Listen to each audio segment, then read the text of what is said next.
Allora, buongiorno, benvenuti alla stampa estera.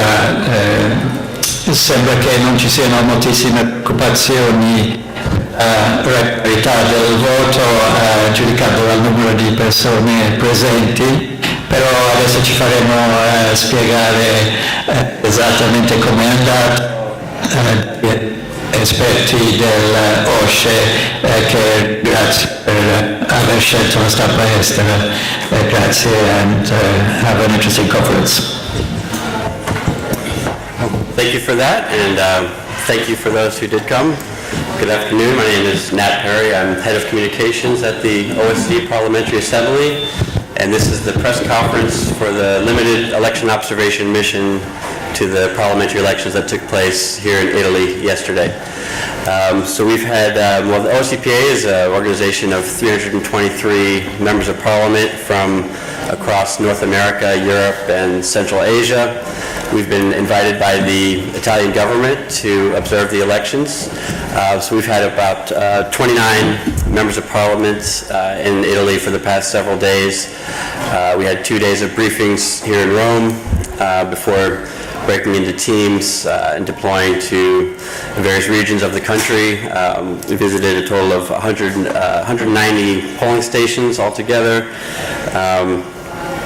And so all of their findings have been incorporated into a post-election statement, which will be delivered here today by Ms. Margareta Cederfelt. She's a member of parliament from Sweden and a vice president of the OSCE PA, a very experienced election observer with 35 election observation missions that she's participated in. So with that, I will hand the floor over. We have, I should mention, we have copies of the statement here. So after the press conference, you're welcome to come up and get a copy. And after the statement, we'll also have time for questions from journalists. So with that, I'll hand the floor over to Ms. Cederfelt. Thank you, Nat. And mostly welcome. The 4th of March parliamentarian election in Italy were a vibrant display of competitive democracy in which voters could readily inform themselves about their election. Oh, is this better? Thank you very much. Then I will put my paper in front of me in another place. Thank you. The 4th of March parliamentarian election in Italy were a vibrant display of competitive democracy in which voters could readily inform themselves about their political options and could freely cast their ballots.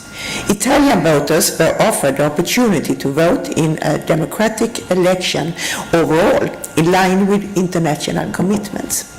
The election offered voters a multitude of parties to choose from and benefited from extensive media coverage, with diverse and critical analysis of many aspects of the campaigns. In a welcome effort, concerns about fake news were taken seriously by authorities and media companies during the campaign. On election day, time-consuming procedures resulted in some delay and long queues for voters. While the election offered plenty of opportunities to engage in serious debates, migration topics seems to have played an outsized role during the campaign and may have come at the expense of the discussions of many other challenges the society faces today. The political landscape in Italy is quite fractured, with personalities at times playing a more important role than ideology in some parties. A broadly inclusive approach to candidate registration enabled many parties or movements to compete in the election, filling more than 12,000 candidates in a transparent and inclusive process. Contrary to the 1990s OSCE Copenhagen document, independent individuals are not eligible to stand for election and can only be nominated by parties or movements. The observer teams noted that there appeared to be broad disillusionment by citizens with the function of politics in Italy, a concerning tendency previously noted in other European countries as well.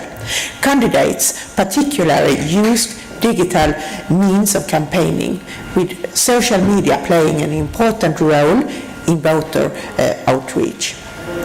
As a reported increase in cases of hate speech was noted as an issue of concern. A few isolated incidents of violence during the campaign were noted. And our observers urged investigation of those responsible, stressing that such actions have no place in a political debate. The election took place under a new electoral law that established a combination of majoritarian and proportional systems, while the legal framework is complex, consisting of dozens of laws and regulations. It appeared to be understood by practitioners and was generally professionally implemented. The observers concluded that the legal framework overall provides a solid base for a competitive process, founded on the respect of fundamental freedom and equal treatment of contestants. One party stated that the new electoral system disadvantages parties that do not form coalitions. The inclusion in the new electoral legislation of quotas to promote more balanced gender representation was welcomed. The Ministry of Interior's Election Administration Service benefits from significant experience in running democratic elections. The frequent changes to Italy's electoral system in recent decades appears more oriented towards the benefit of politicians than the public, and has created challenges for the administration of elections. Greater stability moving forward would be in the interest of the country overall. Legislation governing party campaign financing has been substantially amended since the last parliamentary election, eliminating public funding. No reporting on financing is required prior to the elections, which detracted from the intended transparency of public reporting on campaign spending. Voters should be able to inform themselves of parties' financial ties.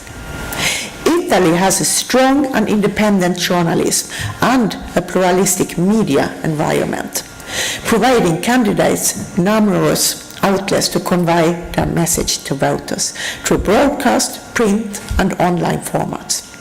The Internet has become an increasingly important medium for communication in Italy.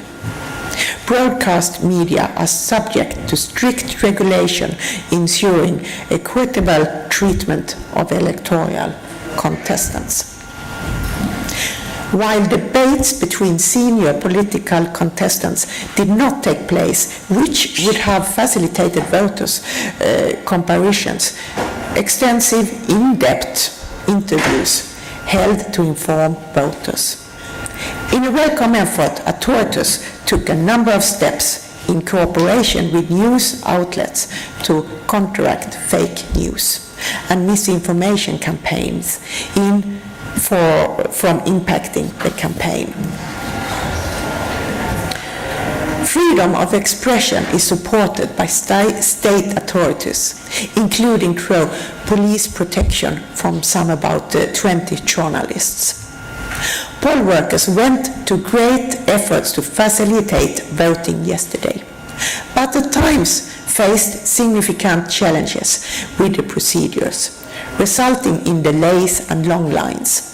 The new security mechanisms are very welcomed, but I hope that simplified procedures can be found to ensure consistency and efficiency. In the limited number of areas observed, the elections were generally well administered. However, poll workers' knowledge of procedures appears to have varied throughout the country, and observers were not always granted access to polling stations.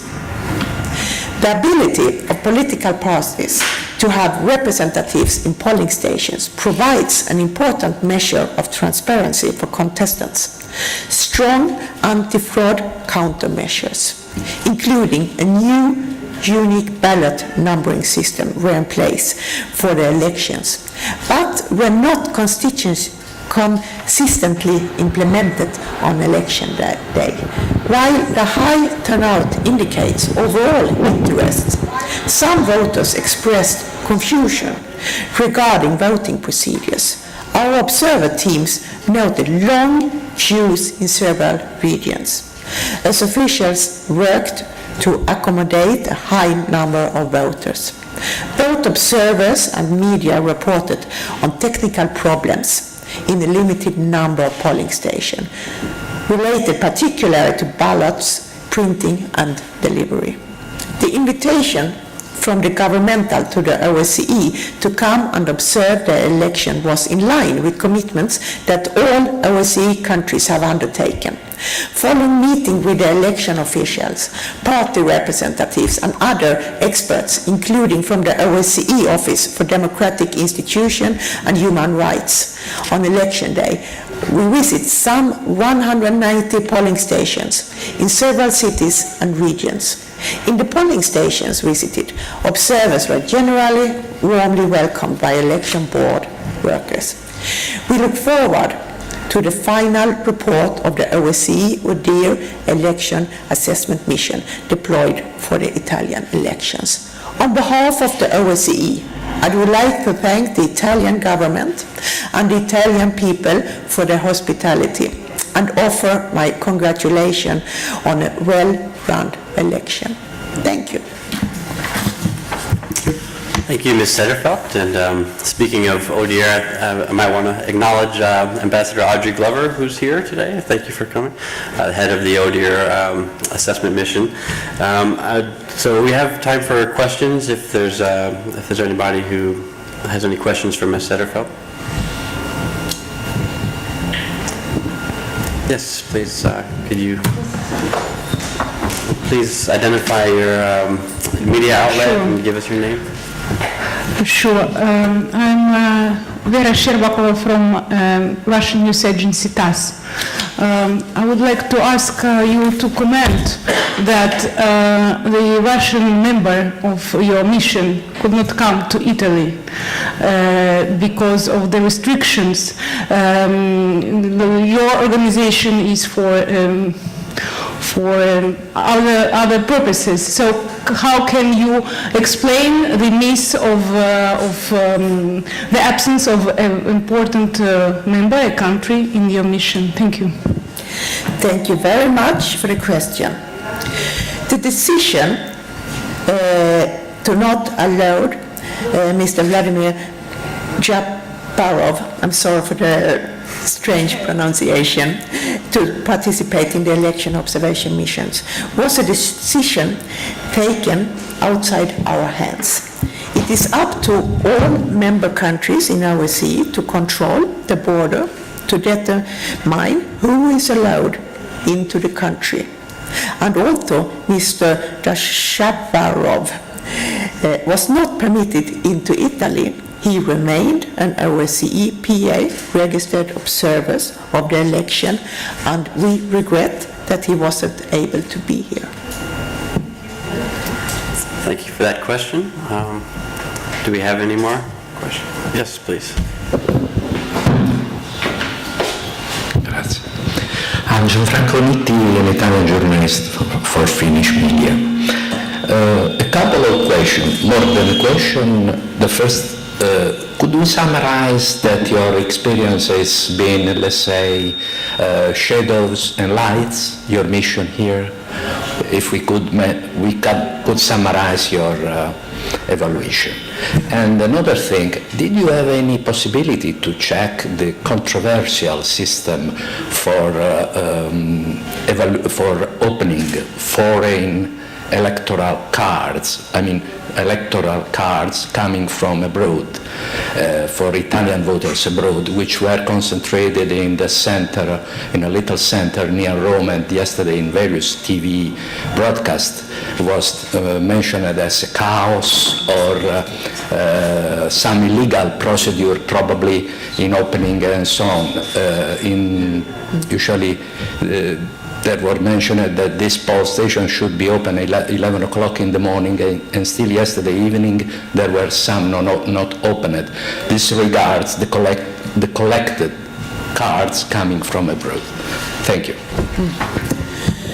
Thank you very much for the questions. First of all, about the foreign ballots from the Italians living abroad. We didn't observe the place where the ballots were collected.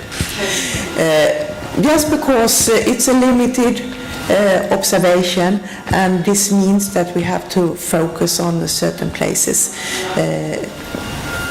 But I have also heard, but I haven't observed, so I can't say anything about the situation at that place.